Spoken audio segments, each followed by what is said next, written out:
ایک دفعہ کا ذکر ہے، پرانے زمانے میں ایک چھوٹا سا قصبہ تھا جہاں غربت بھی تھی اور غرور بھی۔ اس قصبے میں ایک شخص رہتا تھا، سیٹھ دھرم داس۔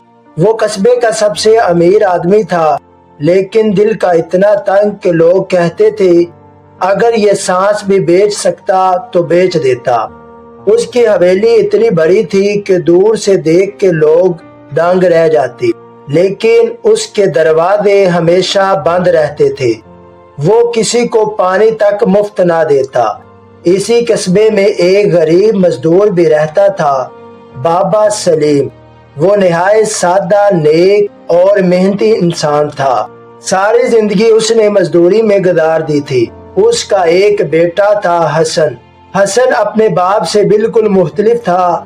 وہ ذہین تھا، حاضر دماغ تھا اور دنیا کو سمجھتا تھا۔ ایک دن گرمی اپنی انتہا پر تھی، ہوا بند تھی، سانس لینا بھی مشکل ہو رہا تھا۔ بابا سلیم لکڑیوں کا گٹھا اٹھائے جا رہا تھا کہ اچانک وہ تھک کر سیٹھ دھرم داس کی حویلی کے باہر بیٹھ گیا۔ وہاں ہلکی سی ٹھنڈی ہوا چل رہی تھی۔ بابا نے آنکھیں بند کی اور سکون کا سانس لیا، لیکن یہ سکون زیادہ دیر تک نہ رہا۔ سیٹھ دھرم داس نے کھڑکی سے دیکھا اور فوراً باہر آ گیا۔ اوئے بوڑھے، یہاں کیوں بیٹھا ہے؟ بابا سلیم گھبرا گیا۔ سیٹھ جی، بس تھوڑی دیر آرام کر رہا ہوں۔ یہاں ہوا آ رہی تھی۔ سیٹھ کی آنکھوں میں چمک آئی۔ وہ بولا، ہوا؟ یہ ہوا میری حویلی کی دیواروں سے ٹکرا کر آ رہی ہے، یعنی یہ ہوا میری ہوئی۔ بابا حیران، ہوا بھی کسی کی ہوتی ہے؟ سیٹھ ہنسا، اب ہوگی، اور تم نے میری ہوا استعمال کی ہے، کرایہ دو۔ بابا سلیم کے پاس کچھ سکے تھے۔ وہ بولا، سیٹھ جی میرے پاس کچھ نہیں۔ سیٹھ نے آنکھیں تنگ کی، پھر ایک خطرناک مسکراہٹ کے ساتھ بولا، چلو ایک کام کرو، میں تمہیں یہ ہوا ہمیشہ کے لیے بیچ دیتا ہوں۔ بابا سلیم سادہ تھا۔ اس نے سوچا گرمی میں آرام مل جائے گا۔ اس نے اپنی ساری جمع پونجی 700 روپے سیٹھ کو دے دیے۔ کاغذ لکھا گیا، آج سے حویلی کے باہر چلنے والی ہوا بابا سلیم کی ملکیت ہوگی۔ سیٹھ اندر جا کر زور زور سے ہنسنے لگا، کیا بے وقوف ملا ہے، ہوا خرید لی۔ گھر جا کر بابا سلیم نے حسن کو سب بتایا۔ حسن نے سر پکڑ لیا، لیکن پھر وہ خاموش ہو گیا۔ اس نے کاغذ غور سے پڑھا۔ اس کے چہرے پر ایک عجیب سی مسکراہٹ آ گئی۔ وہ بولا، ابا، اب کھیل شروع ہوگا۔ اگلی صبح حسن سیدھا سیٹھ کی حویلی کے سامنے پہنچا۔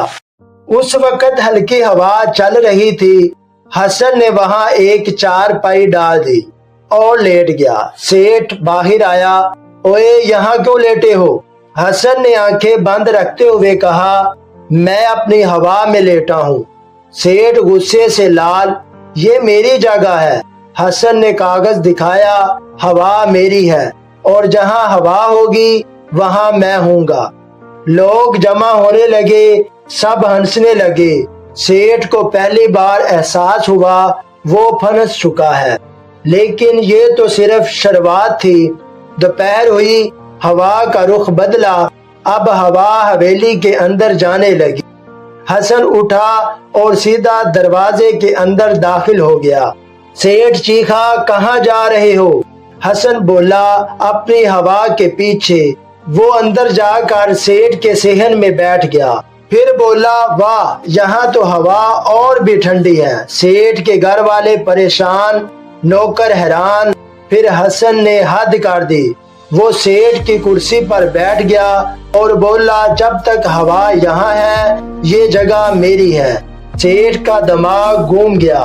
شام ہوئی، ہوا اب سیٹھ کے بیڈ روم کی طرف جا رہی تھی۔ حسن نے قدم بڑھائے۔ سیٹھ نے رستہ روک لیا، خبردار اندر قدم نہ رکھنا۔ حسن مسکرایا، میں اندر نہیں جا رہا، میری ہوا جا رہی ہے اور میں اس کا مالک ہوں۔ سیٹھ کے پسینے چھوٹ گئے۔ رات آئی۔ سیٹھ نے سوچا اب تو ہوا رک جائے گی۔ لیکن حسن نے ایک پنکھا چلایا اور ہوا پھر چلنے لگی۔ وہ بولا اب یہ مصنوعی ہوا بھی میری ہے۔ سیٹھ نے سر پکڑ لیا۔ اگلی صبح سیٹھ نے ایک خطرناک منصوبہ بنایا۔ میں دیوار ہی گرا دیتا ہوں، نہ دیوار رہے گی نہ ہوا ٹکرائے گی۔ مزدور آ گئے، دیوار توڑنے لگے۔ حسن دوڑ کر آیا۔ رکو، وہ بولا یہ دیوار میری ہوا کا ذریعہ ہے، اگر تم نے اسے توڑا تو میری ملکیت کو نقصان ہوگا۔ گاؤں والے جمع ہو گئے۔ حسن نے اونچی آواز میں کہا یہ سیٹھ میرے باپ کو لوٹ چکا ہے، اب میری ملکیت تباہ کر رہا ہے۔ لوگ بولے یہ ظلم ہے۔ سیٹھ پسینے میں ڈوب گیا۔ آخر کار وہ حسن کے سامنے ہاتھ جوڑ کر کھڑا ہو گیا۔ بیٹا معاف کر دو، کیا چاہتے ہو؟ حسن بولا اب قیمت بڑھ گئی، 700 اصل، 700 ہوا کی حفاظت، 300 ذہنی تکلیف، کل 1700 روپے۔ سیٹھ کے ہاتھ کانپنے لگے، لیکن اس کے پاس کوئی رستہ نہیں تھا۔ اس نے پیسے دے دیے۔ حسن نے پیسے لیے، مسکرایا اور بولا ہوا اللہ کی نعمت ہے، اسے قید نہیں کیا جا سکتا۔ وہ اپنے باپ کے پاس واپس آیا۔ بابا سلیم کی آنکھوں میں آنسو تھے، لیکن اس بار خوشی کے تھے۔ اور اس دن کے بعد سیٹھ دھرمداس نے کبھی کسی غریب کو تنگ نہیں کیا اور نہ ہی دھوکہ دیا۔ سبق: لالچ آخرکار انسان کو ہرا دیتا ہے۔ عقل سب سے بڑی طاقت ہے اور اللہ کی دی ہوئی چیزیں کبھی فروخت نہیں ہوتی۔ اگر آپ کو یہ ویڈیو اچھی لگی ہے تو چینل کو سبسکرائب کریں